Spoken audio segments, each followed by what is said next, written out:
శ్రీమాత్రే నమః. శని గురు గ్రహాల వక్ర మార్గం. నవంబర్ దాకా ఈ రాశుల వారికి పరీక్ష కాలం. నవంబర్ దాకా పరీక్ష కాలాన్ని ఎదుర్కోబోతున్న ఆ రాశుల వారెవరో ఈ వీడియోలో తెలుసుకుందాం.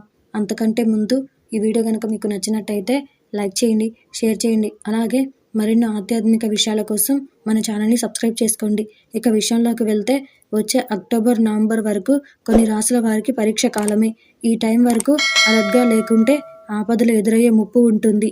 శని గ్రహం ఈ ఏడాది జూన్ నెల 5వ తేదీ నుంచే వక్ర మార్గంలో నడుస్తోంది. శని వక్రం దాదాపు 141 రోజుల వరకు, అంటే 2022వ సంవత్సరం అక్టోబర్ 23న ఉదయం 9:37 దాకా వక్రంలో సంచరిస్తుంది. ఆ తర్వాత తిరిగి శని తన సక్రమమైన మార్గంలో ప్రవేశిస్తుంది. శని వక్రీకరణ వల్ల కొన్ని రాశుల వారు తీవ్ర ప్రభావానికి లోనవుతారు. మరోవైపు బృహస్పతి గ్రహం జూలై 29న మీనంలో తిరోగమనంలోకి ప్రవేశిస్తోంది. ఈ తిరోగమన స్థితి నవంబర్ 24 వరకు కొనసాగుతుంది. శని వక్రించడంతో ప్రభావితమయ్యే రాశులెవరో ఇప్పుడు తెలుసుకుందాం. అందులో మొదటిది కర్కాటక రాశి. ఈ రాశి వాళ్ళు ఈ సమయంలో చేస్తున్న పనిలో విజయం సాధించడానికి ముందు కంటే ఎక్కువ కష్టపడాలి. ఓర్పు, పట్టుదలతో పనిచేయాలి. ఇతరులతో వాదనలు చేయడం మానుకోవాలి. అందులో రెండవది సింహరాశి. ఈ రాశి వాళ్ళల్లో ఆత్మవిశ్వాసం మునుపటి స్థాయిలో ఉండదు. కెరీర్ విషయంలో చాలా జాగ్రత్తగా వ్యవహరించాలి. ఈ సమయంలో ఆర్థిక సమస్యలు ఎదుర్కోవాల్సి ఉంటుంది. అందులో మూడవది కన్యా రాశి. మీరు చేసే వృత్తి, వ్యాపార విషయాల్లో అప్రమత్తత అవసరం. డబ్బు విషయంలో జాగ్రత్తగా వ్యవహరించడం ఎంతో ఆవశ్యకం. అందులో నాలుగవది వృశ్చిక రాశి. ఈ రాశి వాళ్ళపై చెడు ప్రభావం ఎక్కువగా ఉంటుంది. శని దోషాలను నివారించడానికి మీరు శనివారం శనిదేవుడికి నువ్వుల నూనెతో దీపం పెట్టి నల్ల నువ్వులను నైవేద్యంగా సమర్పించాలి. ఇలా చేస్తే శనీశ్వరుడు ఎంతో సంతోషిస్తాడు. అందులో ఐదవది మకర రాశి.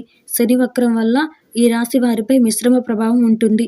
మకర రాశికి అధిపతి శనీశ్వరుడు. సొంత ఇల్లు కాబట్టి ఈ రాశి వారిపై శని ప్రభావం తక్కువగా ఉంటుంది.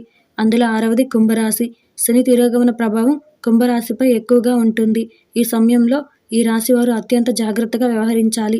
కుంభరాశికి కూడా శనీశ్వరుడు అధిపతి కాబట్టి ఈ రాశి వారికి శని ప్రభావం తక్కువగా ఉంటుంది. ఈ రాశివారు శని ప్రభావం తప్పించుకోవడానికి శనివారం నాడు స్నానం ఆచరించి శనీశ్వరుడికి పూజలు చేయాలి. ఇప్పుడు గురువు వక్రించడంతో ప్రభావితమయ్యే రాశుల గురించి తెలుసుకుందాం. దేవగురు బృహస్పతికి నవగ్రహాల్లో ప్రత్యేక స్థానం ఉంటుంది. గురువు బలం వల్ల విద్యా, ఉపాధి అవకాశాలకు అధిపతి.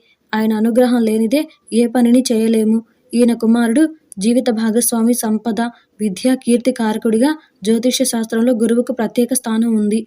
గురువు వక్రించడంతో ప్రభావితమయ్యే రాశుల గురించి ఇప్పుడు తెలుసుకుందాం. అందులో మొదటిది సింహరాశి. సింహరాశికి అధిపతి సూర్యుడు.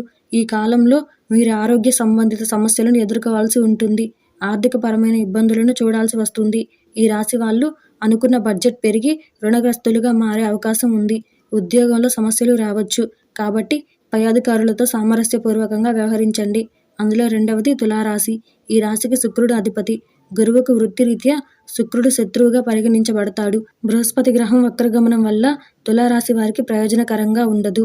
ఈ సమయంలో మీరు మీ శత్రువుల నుంచి అప్రమత్తంగా ఉండాలి. మీ వ్యక్తిగత విషయాలను అందరితో పంచుకోవడం మానుకోండి. మానసిక ఒత్తిడి ఉండవచ్చు. అనవసర ఖర్చులు మిమ్మల్ని ఇబ్బంది పెట్టవచ్చు.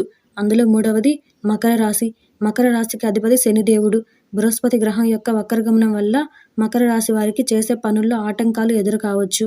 ఈ సమయంలో మీరు తొందరపాటు నిర్ణయాలు తీసుకోవడం ద్వారా డబ్బును కోల్పోయే అవకాశాలు ఎక్కువగా ఉన్నాయి.